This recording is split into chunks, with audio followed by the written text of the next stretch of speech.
All right, so I want to talk a little bit more about diaphragmatic breathing in the context of pain or chronic pain. So, this is kind of where our pain neuroscience world meets our yoga world, meets our physical therapy world, and probably some other professions too. But it becomes really important for us to pay attention to our breathing patterns when we're in pain.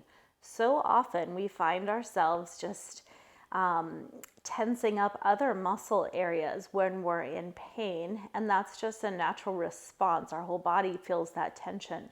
And so, as we're learning about breathing correctly, diaphragmatic breathing, using breathing to help us relax, we have to bring that nervous system along for the ride. And in doing so, we have to work on relaxing the other muscles that are starting to, or not starting to, but they react by holding tension and feeling stiff and tight.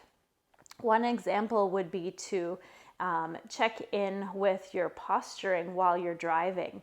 So maybe we're thinking about getting from point A to point B, or maybe we have high stress, high anxiety on top of some pain.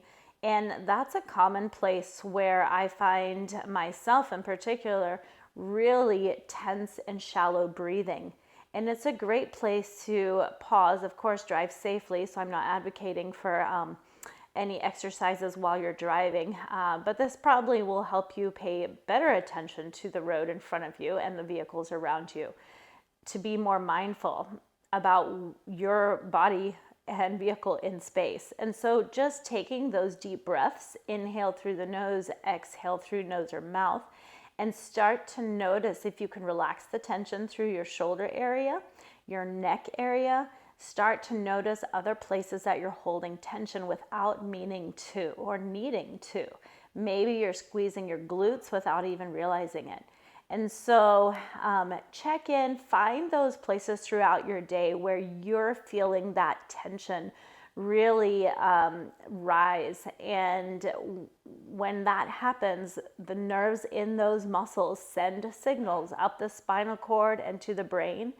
And that adds input for the brain to process, in addition to the other injuries or pain that you're already dealing with.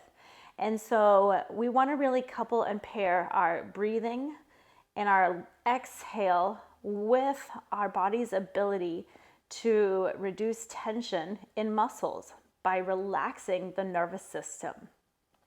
All right, so think about times during your day. If you have chronic pain or pain, notice areas that you're holding tension in and see if you can use breath to start to relax some of those other areas.